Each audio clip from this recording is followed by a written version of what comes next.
on the plantations were not allowed to have instruments, so they had to use their bodies to communicate to each other. And that is before, step. Does everyone know what step is? Step dance? This juba happens before that. Also, is anyone familiar with tap dance? Okay, so this juba making sounds is before that. So buck is this. And then the wing, which is African American social dance, is this. Now, 2016, what does the wing look like? What could the wing look like? Sexy walk? What else? Somebody, you did it. Yep, butterfly tootsie roll. Someone else? Okay, so I'm going to do another social dance. What is this? So this was a Charleston. All right, in the 50s, what was it?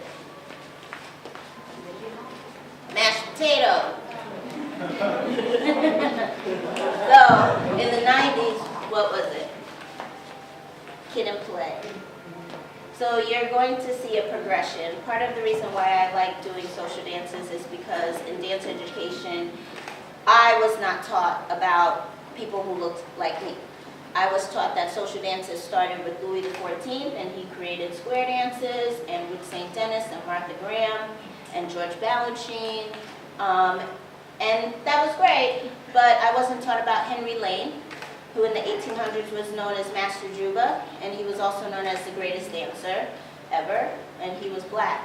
Bilbo Jangles Robinson. I wasn't aware of these people in my education. So now it's important for me to communicate it. So what we're going to do is we're going to break up the performance, and what we're going to do is a call and response. And what we're going to do first is do a call and response. So I'm going to bring up Chuck Davis, Baba Chuck Davis, who is legendary within the African American dance community, and I'm going to do I go, I may. So I say I go, and you say I may in response. So I go means are you with me? And I may means yes, I am with you. So I go. I may. Okay, let's do it with a little more energy. I go. I may. Everybody's not doing it? And I go. I may. Okay, thank you. So Catherine Foster and I are going to do a version within the body, the call and the response. And what does that look like? In the mixture of rhythm, African tradition, and sound.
responded.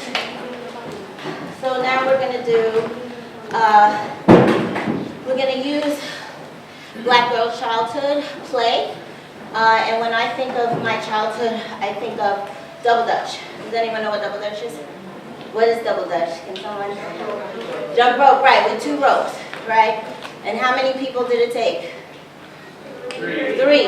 And then what did you do if you only had 2 people? You tied it on the chain, you tied it on the gate, and you did it with 2 people.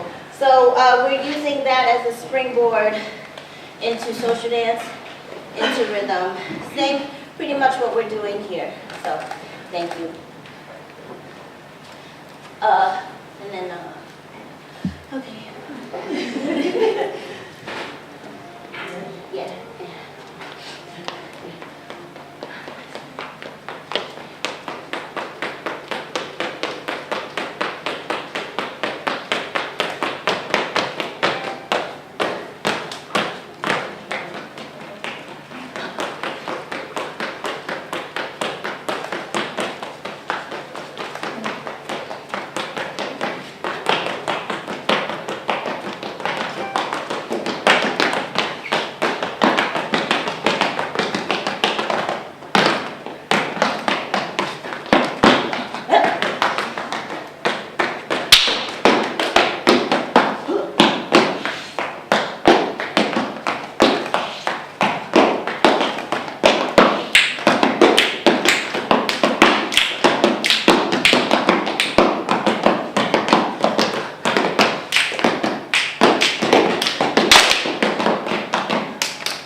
Of you what?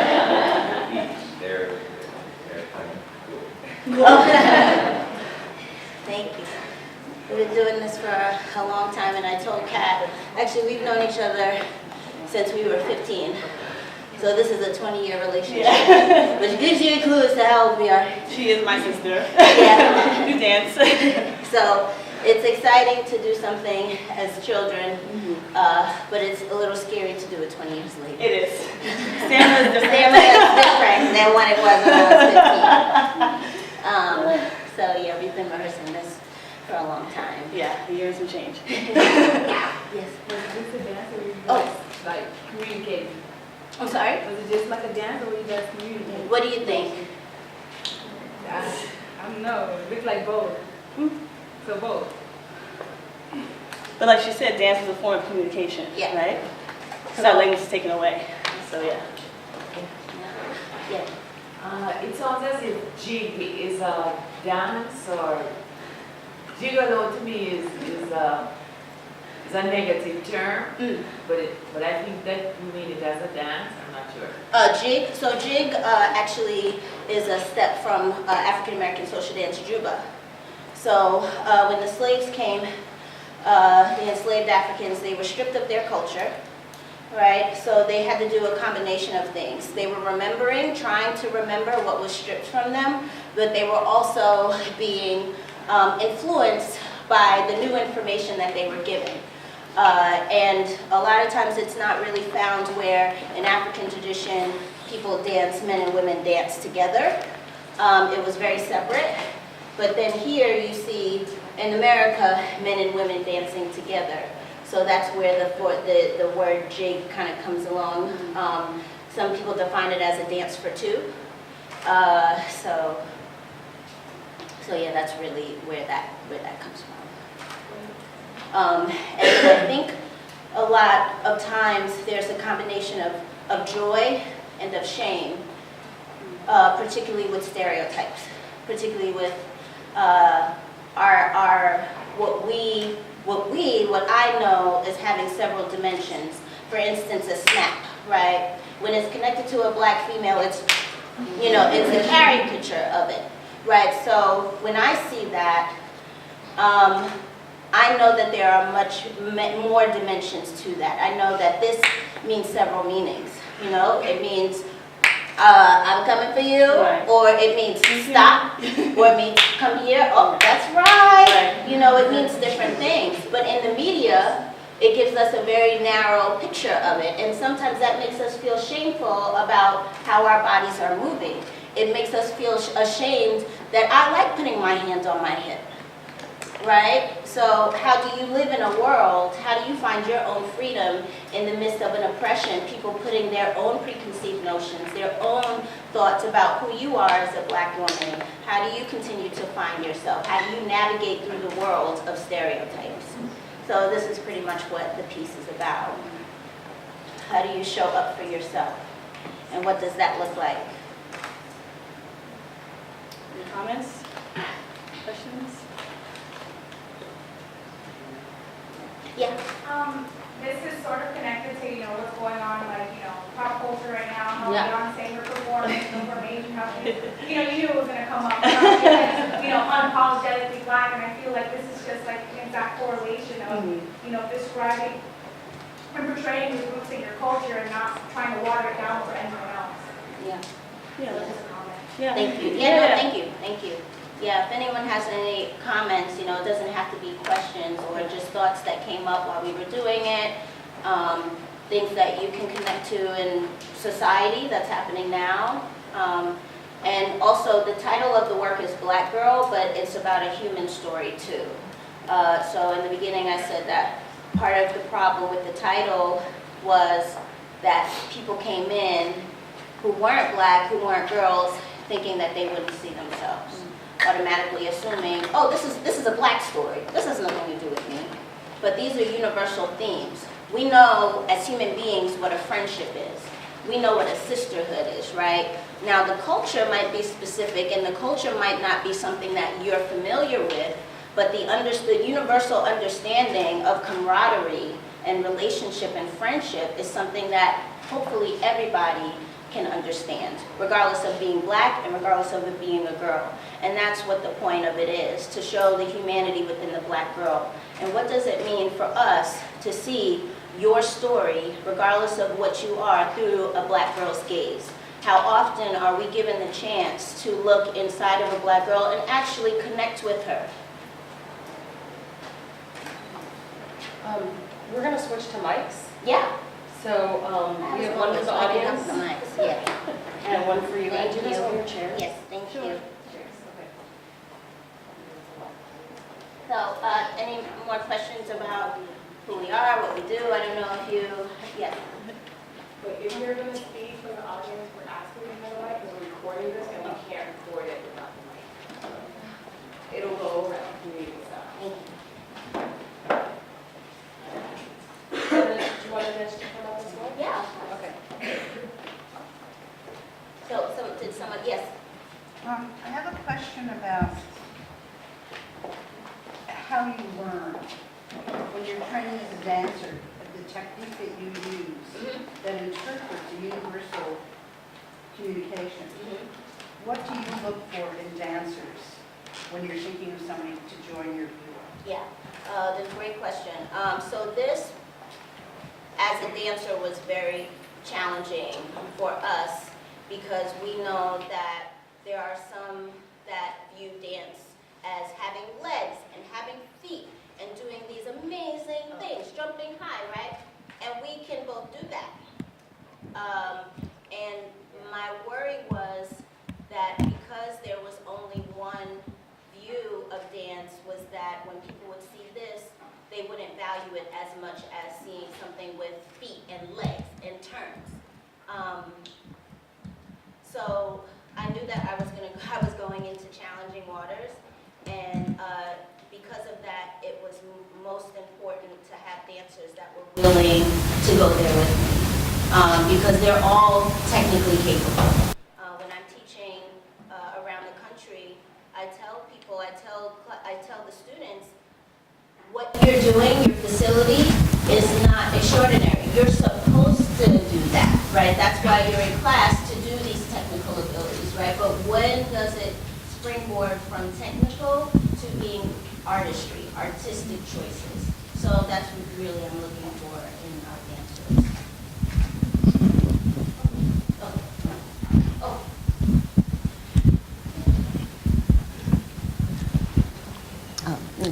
I just wanted to add, I don't know if this is working. Is it on? All right. Camille, I just wanted to acknowledge that we have Dr. Nina Martin here as instructor for TAP. It's an addition to our dance program, a recent addition, and she has two beautiful students, and I just want to invite them that at any moment, if you have a question or comment. Yeah. Oh, it's already done. Thank you so much. Thank you. So yes, about tap dance, could you do me a favor and promote it and the benefits of tap dance, because we saw it in your steps? Do you think it's still significant? Isn't it is an American art form? I think I did promote it through the African American tradition, social dance, juba. So that's important. I think that it's important for people to know that before this aspect of tap, that there was a very rich culture that was happening. And the problem is that there are two problems. The problem is we don't want to talk about slavery because a part of us is afraid to talk about it because we have to come to a lot of things and accept a lot of things about this country and how it was put together. But the other thing is, because of that, a huge portion of African American contributions is either ignored, appropriated, or lost. So here, as I'm sitting here, it's important for me to lift up Bill Bojangles, it's important for me to lift up Henry Lane, because they were actually the inspirations for TAP, for Fred Astaire, right? So I think we can lift. I think I'm doing that. You're doing it. But the generation of Sammy Davis Jr., Gregory Hines, and then Savion Glover, right? He will come to Miami, by the way, in March. the hoofers, right? They're called the hoofers. So this is what I try to get across here. We practice rhythm tap. We call it rhythm tap. And in the end of the course, these two students should improvise with a live musician. So that's the goal of it. So it's not the Broadway style on high heels. So they're really hoofing along, right, without music. And then they bring a live musician in, and you're very invited in the end of April. We'll bring this up. But one more, yes. How often do you get into your tap shoes? Do you still tap with the taps on? Again, my focus is the African American tradition in Juba, you know, so I don't think I need to put on tap shoes to prove that I am well versed in tap dance, you know, and it's not about that. And actually the riffing that you bring up, that actually happened on the plantation where people were feeding off of each other. And again, that's why I think it's important to continue to lift those things up, because that gets lost. Absolutely. Right. Yep. Thank you. You have a question? Right, so I know in speaking with Camille over the past weekend, one of the things she was really specific about is that it's not just a conversation about dance, though we would love to have those questions as well, but it's also a question of identity, that broader theme of what does it mean to be you, right? And in Miami, that question is slightly different in other places. So the definition of what it means to be black in Miami is quite different than what it means to be black in New York City or in California, because here, right, you have Caribbean black, so I'm Haitian American, I'm Jamaican American, I'm Afro-Cuban, and so that informs us in different ways. And so I'd love to open up the conversation some on what it means to also be stereotyped here. Like, what are those stereotypes, if any, that you've experienced? And we'd love to have your one-on-one conversations on that. And what does that look like for you in Miami as a Cuban, as a Haitian, as an African American, as a white person? So would you say that you focus primarily on the identity, or are you more for, I'm not like understanding. What? Like, do you just focus on the culture or the identity of who you really are? Is that what you're... In this piece? But in all your pieces, do you focus on your identity? Well, yeah, because I'm a choreographer and I have my choreographic voice, but this one specifically focuses on black girls, right? Another piece that I did 10 years ago is about being on the subway. Okay. You know, so it's again, sometimes when people see just this piece, they automatically think, oh, that's what she's talking about. And then if people see the other thing, oh, she's not really into politics. So yeah, I mean. So like Catherine Dunman, you focus more on what's around you and what's influencing you as an individual. Yes. Okay. Yeah. And I think that's what artists do. You know, I don't want to speak for all artists, but I think that's what you see. You create based off of your personal experiences, based off of the things that you see in the world, and you create what you want from that. Why is this so important to you to speak for, to create this? To speak for? Like African Americans and to like do what you're doing. Why do you think it's important? Well, for me, maybe just to get us aware of where we come from and to bring back the history. But for you, it can mean other things, maybe. I don't know. It means exactly what you said.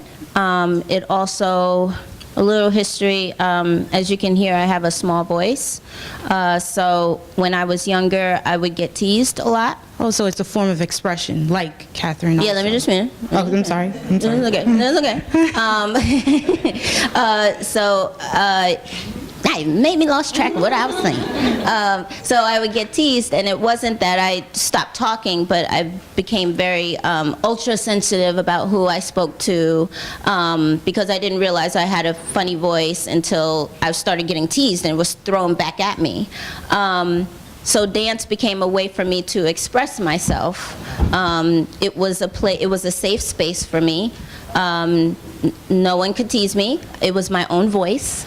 And it continues to be that. Teasing, I'm no longer getting teased, but I am definitely getting criticized as an artist, because now it's critics, now it's audience members, now you're getting feedback. I like it, I don't like it, I hate it, I love it, and you're getting all of these different energies. But what does it mean to show up for yourself? When we're talking about creative identity, how do you identify? How do you, in the midst of a community, become an individual? And how does that individual affect the community? And that's one of the reasons why I create movement, to show up for myself. I have a question. Did you start this movement because it was like a personal calling to you, or did you go through something that made you want to make people realize, like, this isn't being looked at, people aren't doing this? Yeah, it was a little bit of both. I mean, I am a black female, so I'm instantly going to connect to what that means for me in this world. But also, I had been getting asked the question: are you going to talk about these stereotypes? Are you going to talk about these things, particularly connected to black females? Because I had already been doing it in terms of the scope of minstrelsy. But what does it really mean to focus on one? So it was a combination of both. Yeah. Thank you.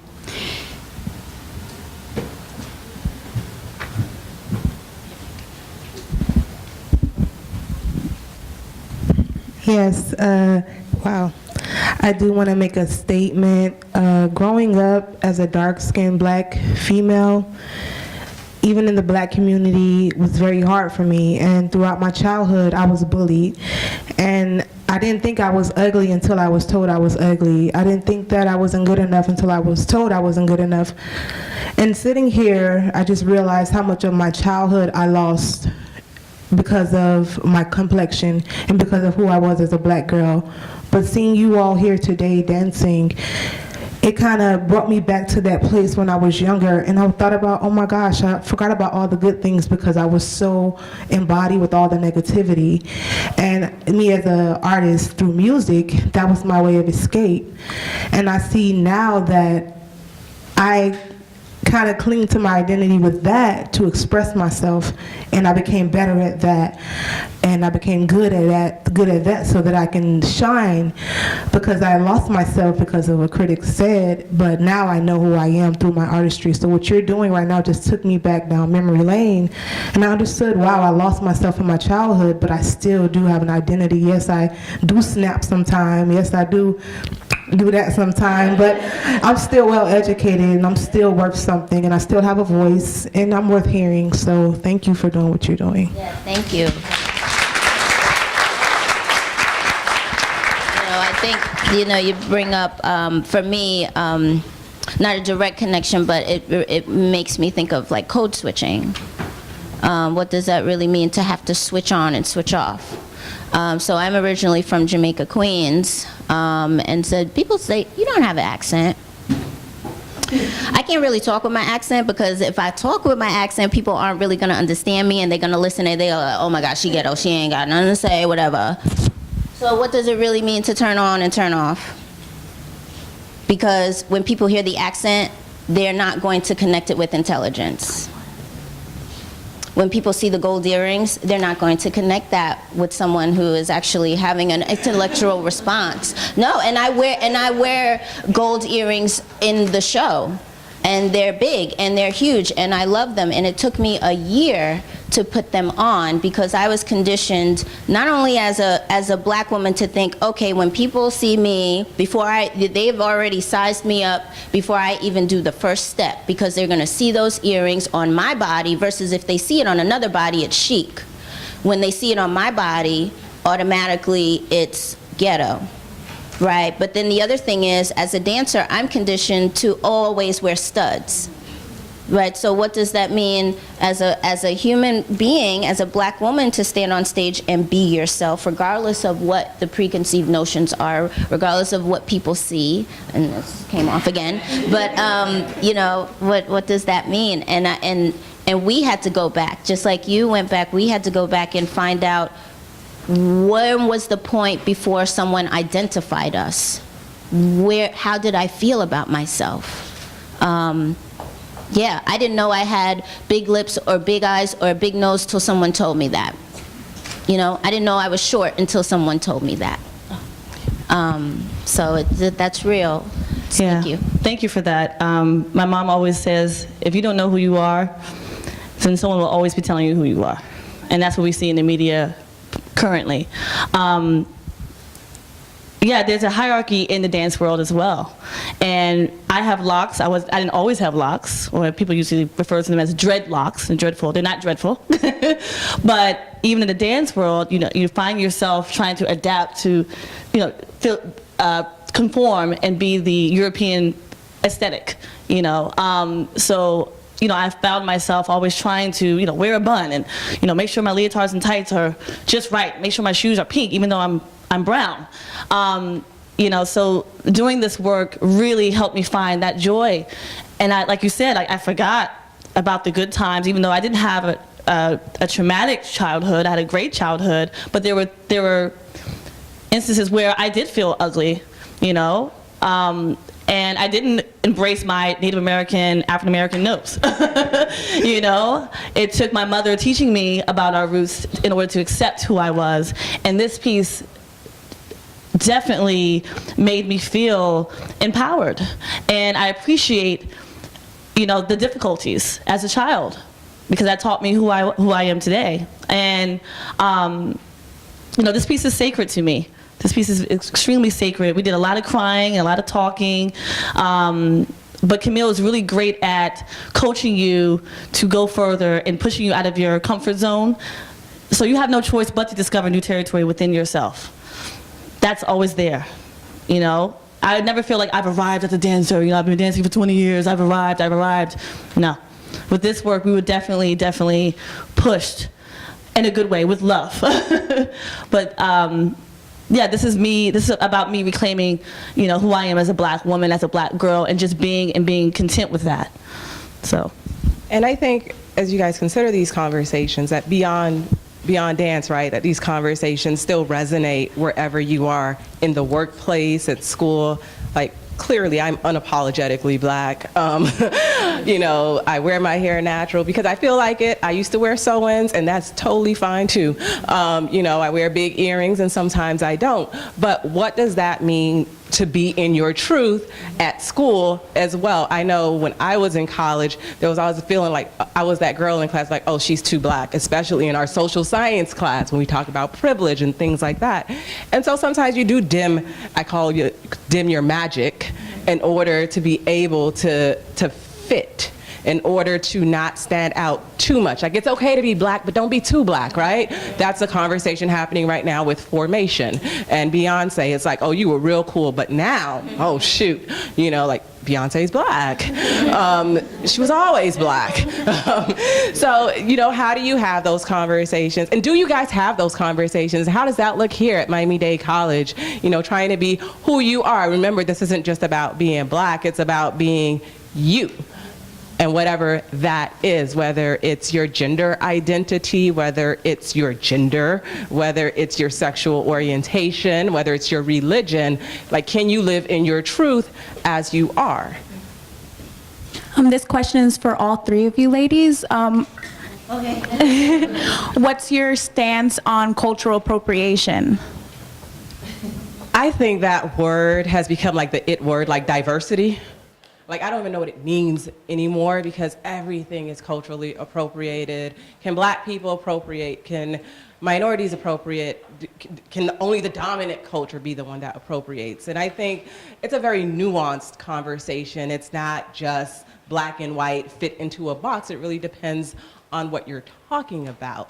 You know, I saw a very funny post on Instagram the other day where I think she's a singer, she's a white singer, and they were calling it neck tattoos. It's what black folks have been doing forever. When you go to the barber and you get like a shave on the side, or if you have a ponytail, but you go to the barber and they'll do a design in the back, like, you know, that's always been happening in barbershops. But on Instagram, it was like neck tattoos, and same thing, you know, like you see these posts all the time when it happens in the black community, like this is normal, and all of a sudden you open Cosmo and you're like, a new trend, because it's no longer black folks. Well, I feel like she used a great example, like her gold earring, that a gold earring on someone on a runway is chic, but if she has it on her, like in a casual sense, and someone sees her, they automatically describe her as ghetto. There's a fine line between appropriation and paying homage to. Part of it is recognizing where it came from. I think the conversation of appropriation often comes up when you Christopher Columbus it, right? You found it and you're like, oh, I made this, as opposed to, here's where this comes from. And so that, for me, whenever I see it, I look at the nuances. Like, are you paying homage to this, or are you just, Columbusing it and saying, oh, look what we just invented when this has been around for centuries? So you feel like someone from any sort of background, as long as they respect where it came from? I don't think, and coming from an artist background, I don't think that an artist, no matter the color of your skin or your background, is limited in what they can explore. I think the issue comes when you don't cite your sources in your college papers, when you plagiarize it and pretend like it's yours. That becomes the problem, the source of it. I think that becomes the issue when you talk about appropriation. And then it gets a lot more complicated depending on how it's presented, because it could be very offensive. As a Haitian American, I know I roll my eyes all the time when people talk about voodoo. It's not voodoo, it's voodoo. It is a religion. It is not Hollywood magic. And so I often roll my eyes at the portrayal and perception and appropriation of that. So really it depends on the context and how it's presented. Which is why I say it's nuanced. It's not one big blanket where you can say, oh, this is wrong. You really have to look at the context in which it's presented. Yeah, I mean, ditto to all of that. And just to just piggyback, I mean, as I said, I'm in I also work in musical theater, and one project that I did was about a Jewish singer. And I didn't know anything about the Jewish culture other than the stuff that I learned, but I decided to go to temple. I totally immersed myself in that culture because it was important for me. If I was asked to create movement based on this Jewish culture, then I need to understand it. And I think that that's what Nadej was talking about. There's a difference between me just kind of like making it up and looking on YouTube really fast and going, oh yeah, that's what davening is. Oh yeah, okay, and not really even knowing what davening, the word, and going in and making stuff up based on what I see, because then at that point that becomes a caricature versus me actually going to temple and me actually trying to get an understanding of it. So yeah, and who's to say that I can't choreograph a Jewish musical? Because Europeans have been choreographing black musicals for years. I think we're all familiar with the video of Beyonce and Coldplay. I think that was on Facebook quite a bit. Is she appropriating Indian culture? Have you guys watched the video? Have you seen the video? Did you see the video? Yeah, so a lot of people are questioning, is this appropriation? Is it not? I watched the video, and I think it was filmed during the Festival of Colors. And so, Beyonce's she's not necessarily in traditional Indian garb, but there's, hints of henna, and, she's wearing a sari, and, she's doing a few gestures, but it's not necessarily traditional dance. I personally think she was appropriating the culture. I think if you have knowledge, well, let me backtrack. If she was from Sudan, she'd be wearing henna. She'd be wearing sari, because they're a Muslim culture. So it's not necessarily, it's still a part of our culture as well. So it's not necessarily appropriation. So, like they said, it's really about educating yourself and having the knowledge. But yeah.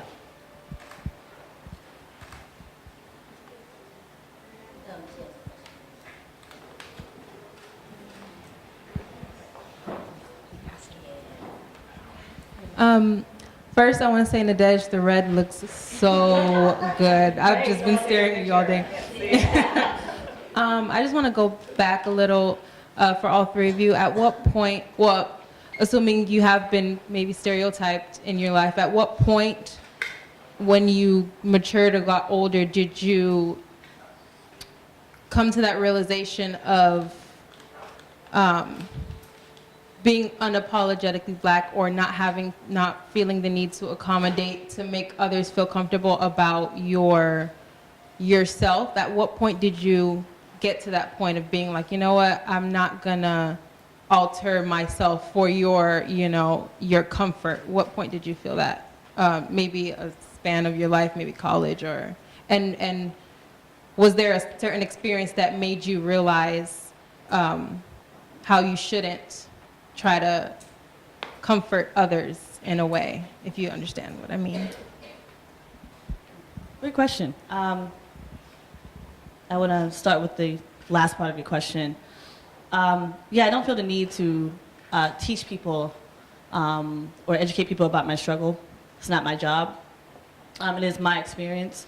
And I guess I'm in my 30s.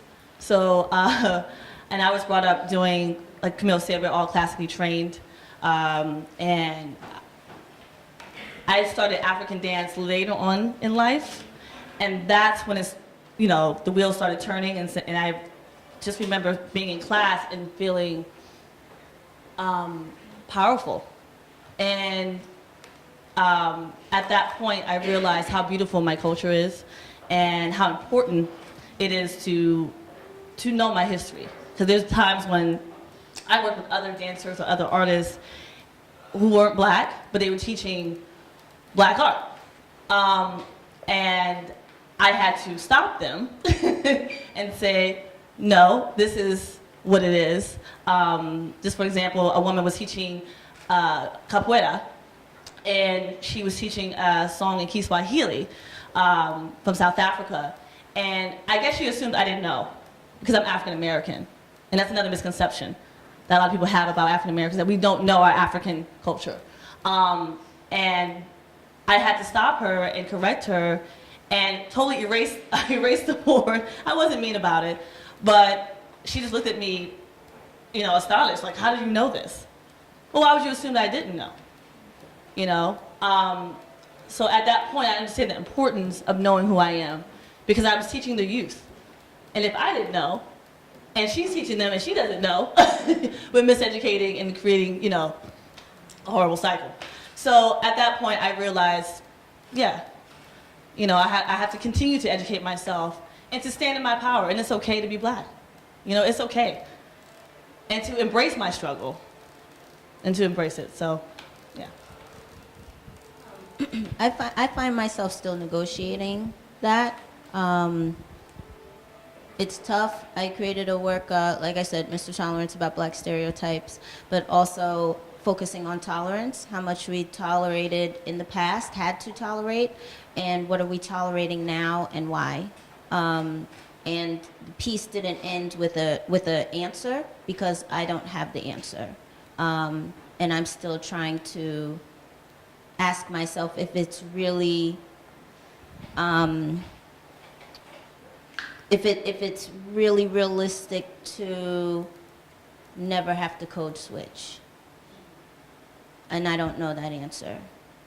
I will have to say that the more empowered I felt about who I was as a choreographer, and understanding the strength of just my voice, having a voice to speak, and to talk about the things I wanted to talk about, I had to also know that, okay, there are going to be people that were probably fans of yours that you're not going to have anymore, because they're going to see that you have evolved into this new thing and don't want to be on board with it. But the flip side is there might be people who come to it because I am talking about these things.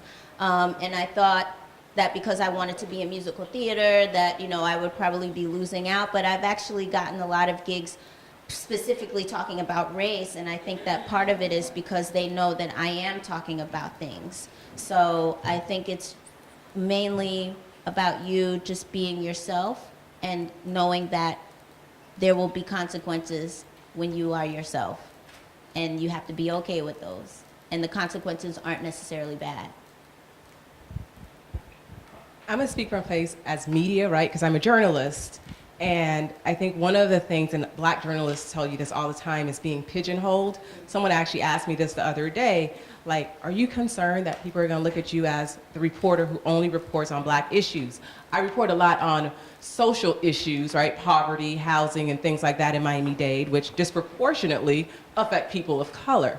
But one of the things I asked that person is, how come no one ever asked a white reporter, like, can you cover this because you're white? And I think it's just systemic in how we view things. I think when President Barack Obama ran for office, this was a real question. The National Association of Black Journalists actually had to put out a press release saying, yes, black people can cover Barack Obama, black journalists can cover a black president, in the same way white reporters have covered white presidents forever. And so there's always this question of, if you are of the community that you're covering, except for when you're white, because you get the shield of invisibility and neutrality, can you do this well?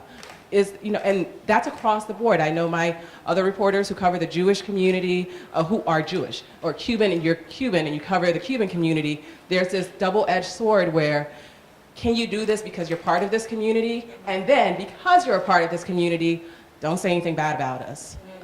And so I can tell you in Miami, the Haitian American community sometimes loves me, and depending on what stories I'm doing, they don't. And so it's a double-edged sword when you're coming from a space of being a minority. Can you be in this space and do this well and not offend? And I think as a journalist, my job sometimes does offend. And I think especially as an artist, your job is supposed to offend, right? You're supposed to query and ask questions and make people feel uncomfortable, because if no one is asking those uncomfortable questions, then we're in this very not real place where we're just kind of going by, but you're not acknowledging what's happening. And it's why right now, I mean, sometimes I laugh because I even heard it in here. You want to say black, but you don't. You want to say, oh, tell me about what it's like to be a choreographer, about the black experience. And you go, a choreographer about, it's okay to say black. But even then, you're afraid to offend by just pointing out the obvious. And I think that's something we need to look at, and what is that rooted in? And I think that translates regardless of what field you're in, whether it's the arts, whether it's as a journalist, as a doctor, as a lawyer, and even as a student or professor. Like, these implicit and explicit biases are real. And they portray themselves in different ways, sometimes in the not being able to say it, and in other microaggressions that I'm sure we face sometimes. So, just looking at, just piggyback, looking at how people view companies. My company is viewed as a black company, but is New York City Ballet viewed as a white company? Is American Ballet Theater viewed as a white company? No, they're viewed as companies, right? So how are we as a society looking at us? Because for me, I'm a company, right? Part of me identifies as being a black company, but that's not all that we are. And sometimes people come to us like, well, you're a black company, so you talk about black things, right? We talk about the human condition. And sometimes it is about being black. Yeah. Hello, I have a question. I want to know what's so beneficial about knowing your culture and who you are. What do you think is beneficial? To feel yourself, to have good esteem.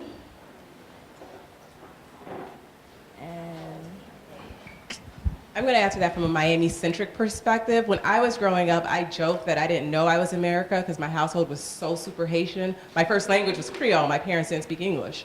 But they were very particular about making sure I knew Haiti history. Elementary school, I was at Miami Shores Elementary School. Back then, there was no Haitian Flag Day and those type of things. Like, those weren't celebrated in public schools. I'm not that old, but it wasn't celebrated in public schools. And I remember my mom sent me to school on Haitian Flag Day in a Kagabila outfit, which is like the traditional Haitian outfit. And I'm like, why am I going to school like this? She was like, it's Haitian Flag Day. I'm like, no one knows this.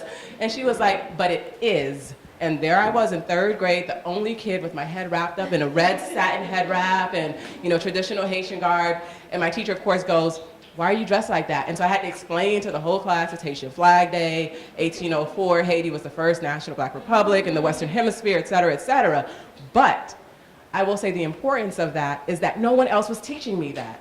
They didn't teach that in public schools. So if not for knowing through my mom specifically and then through the public library system here, Haitian roots and Haitian culture, what I was getting was Haiti is the poorest country in the Western Hemisphere. It's full of political strife and, you know, earthquakes and hurricanes, and all of that is true, but that wasn't the only story. And so growing up in a super Haitian household with a super Haitian mom who was very particular about making sure that I could read, write, and speak Creole and knew my history was important, because when someone tried to tell me something about Haiti, I could tell you, nah, that's not it. And that's important to be able to counter a narrative that is not complete or not true. Merci, un pile.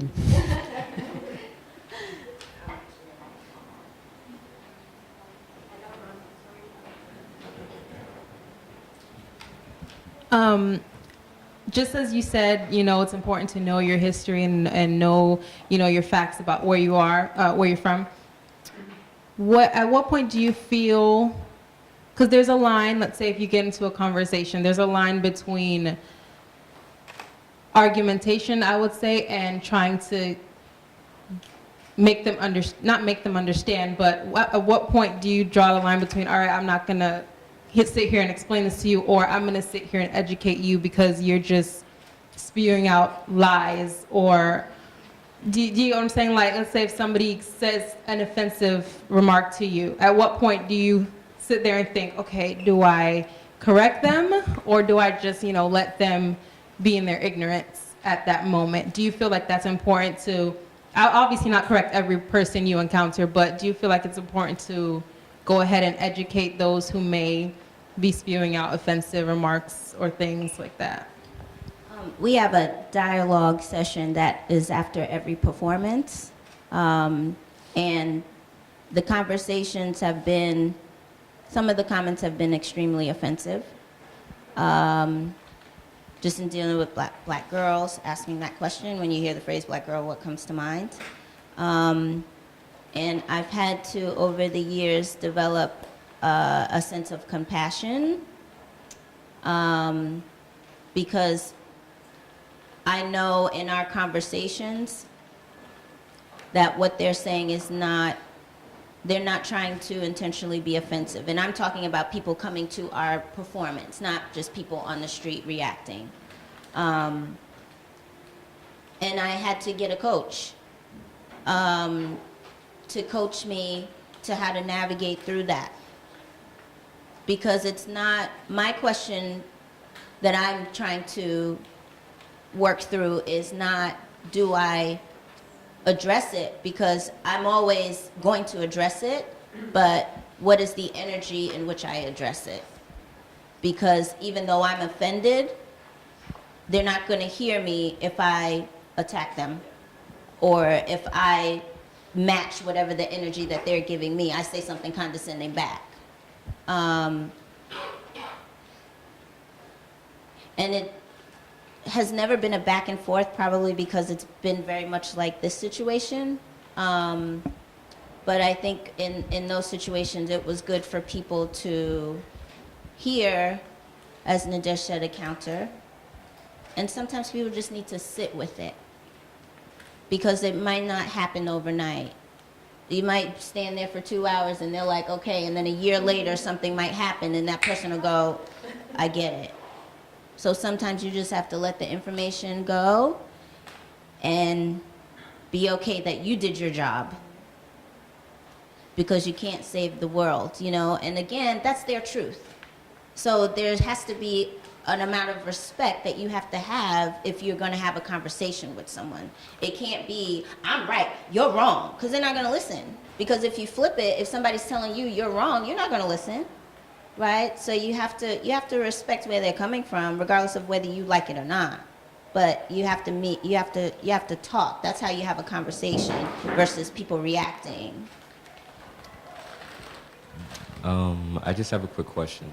I don't know if it's racism or if it's just because I'm black, because, okay, so I went to see Deadpool, right? a week ago, and I have. Oh, well, I have like sort of kind of. I can see like side to side and stuff like that. But when I was sitting in the front, her son was okay. I mean, he was nice, but she came off too strong. As in when her son was coming up to sit down, she literally tapped him. I thought it was okay. I didn't, but when someone's like constantly looking at you to see what you thought, that's when I was like, yeah, you know what you were doing. So it was awkward, and just saying it's kind of awkward. I mean, it was okay with me, but it was just still awkward, you know. And I know she, shaking. Yeah. I don't know if it's like racism or is it because I'm black. I mean, you never know. You know, stuff happens, and I'm like, is that because I'm a woman? Is that because I'm black? Is that because I look young? You know, you never know. You just really never know. Because sometimes I'll think people are treating me a certain way because I'm a woman, and it's because they think I'm 20. And I have to say I'm 36, you know. So it's like, you never know. I know she didn't mean it in a bad way, but, you know, it's still the fact that it wasn't necessary. It was, Okay. Yeah. So I'm sorry to interrupt, but we're actually technically out of time. So I want to thank everybody for your great questions. Is there any burning question that somebody feels like they absolutely have to articulate? Do you guys have anything absolutely burning that you want to share? Just come to the show. Yeah. It's February 20th. This is just one duet out of 3 duets, so you get to see other stories, other dancers. So please come out. Thank you. So can we have one more round of applause for our guests?